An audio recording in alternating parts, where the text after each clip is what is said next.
Well, let's go from Vienna to Westminster today, where there's going to be a huge rally, actually, about fox hunting. There's the debate and the vote tomorrow on whether to relax the rules on fox hunting. A lot of animal rights campaigners going to be out and about today making their voice heard. Amongst them, of course, is the legendary Queen guitarist Brian May, who can join us now. Morning to you, Brian. Obviously, you're so well known now for your campaigning on animal rights.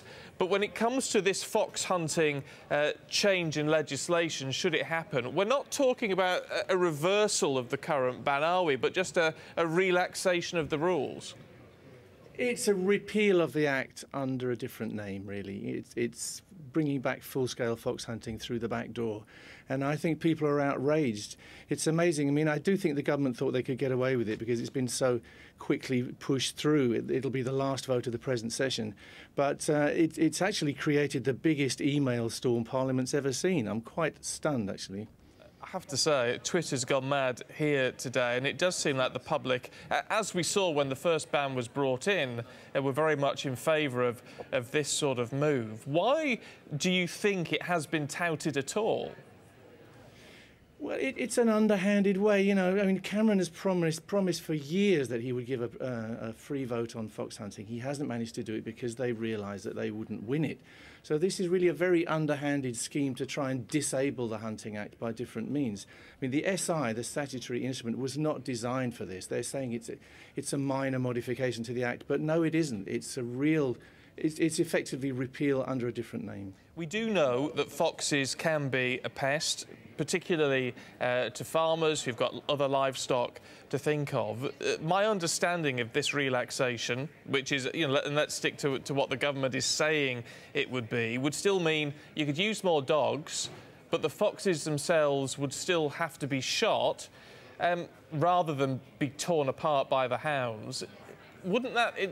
as much as you might not want to see it at all, wouldn't that at least be humane? It's a scam. It's not about farming, you know. And actually, the Countryside Alliance have blown the cover by saying, vote for hunting. This is not about farming issues. And in fact, there was a DEFRA study that lasted 5 years, which concluded that foxes, the predation of lambs by foxes is almost negligible. So no, it isn't about that. It's about people racing around the countryside, causing abuse to animals, causing pain and distress to animals. And I'm afraid it belongs in the last century and not in this one. I mean, you've got the big campaign today. No doubt you've got a lot of support for that going to be happening. You must be fairly satisfied this morning. You're almost pushing against an open door in that with the support of the SNP, this is now quite unlikely to get through. Yes, although I don't count my chickens before they're hatched, you know, and there's still a few moves that may come out. I don't know.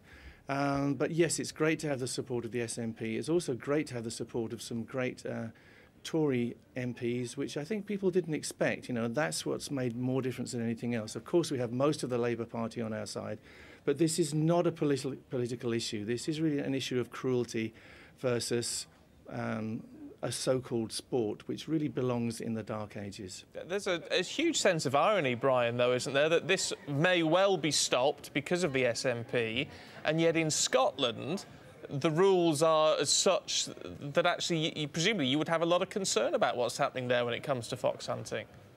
Well, this is another fallacy, really. I mean, the Wild Mammals Act of 2002 in Scotland is actually quite different from the English Hunting Act. For instance, you can go to jail for 6 months in Scotland for flouting the Act. It's very different, and many of the details are different.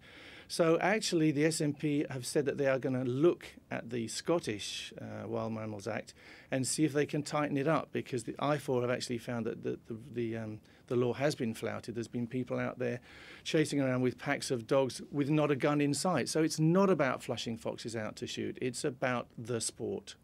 Brian May, as always, good to talk to you. Thank you. Your thoughts, if you would, on Twitter on that this morning.